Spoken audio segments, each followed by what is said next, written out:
Doctor Zakir Naik Bangladesh সফরের অনুমতি পেয়েছেন 20 নভেম্বর পর্যন্ত। ডাক্তার জাকির নায়েক আমাদের শুধু মুসলিম বিশ্বের জন্য না, পুরো পৃথিবীর কাছে, পৃথিবীর মানুষের কাছে, বিশ্ব মানবতার কাছে উনি একজন গ্রহণযোগ্য ব্যক্তিত্ব। উনি আমাদের কাছে একজন মহান ব্যক্তিত্ব। বিগত ফ্যাসিস্টিজমে আপনারা জানেন ঢাকার গুলশানে একটি পরিকল্পিত জঙ্গি নাটক সাজিয়ে এবং সেটার দায়ভার খুবই হাস্যকরভাবে ডাক্তার জাকির নায়েকের পিস টিভির দর্শকদের উপর চাপিয়ে বাংলাদেশে প্রবল জনরোষে পড়েও জনগণের উপর নিষ্পেষণ চালিয়ে পিস টেলিভিশন বন্ধ করে দেওয়া হয়েছিল। এবং এটা ঠিক তখনই ঘটেছিল যার কিছুদিন আগেই ভারত থেকে মিথ্যা মামলা, ভারতের যে উগ্রপন্থী সরকার, উগ্র হিন্দুত্ববাদী সরকার নরেন্দ্র মোদী, আর মনোবল হতে হয় স্পাদৃঢ়। জেরুসালেম 25 বছরের পথ চলায় নিরাপদে রাখার প্রত্যয়ে পরিকল্পিতভাবে ডাক্তার জাকির নায়েককে দেশ থেকে বাধ্য করেন।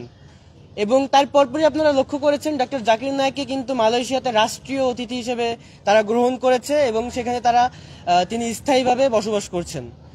শুধু এটাই নয়, ডাক্তার জাকির নায়েককে কিংস ফয়সাল যে পুরস্কার, সৌদি আরবের সর্বোচ্চ সম্মাননা যেটা, এবং তিনি যে শুধু ইসলাম প্রসারের কাজেই কাজ করেছেন এটা না, উনি বিশ্ব মানবতার জন্য ইউনাইটেড এইড গঠন করেছেন, যেখান থেকে পুরো পৃথিবীতে হাজার হাজার শিক্ষার্থীরা বৃত্তি পাচ্ছে, তরুণরা সহযোগিতা পাচ্ছে এবং তাদেরকে স্বাবলম্বী করে তুলছে।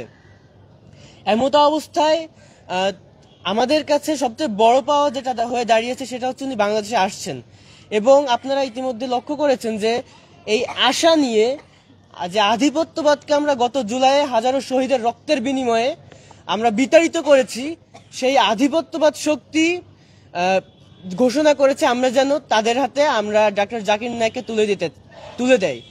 আমরা তাদেরকে বলতে চাই, এটা নিয়ে আবার কেউ কেউ বলাবলি করছেন যে হাসিনাকে যদি ফিরিয়ে দেয় তো রাজি আছি, কোথায় রাম রাম আর কোথায় ট্যাম ট্যাম, এরকম একটা কথা আছে।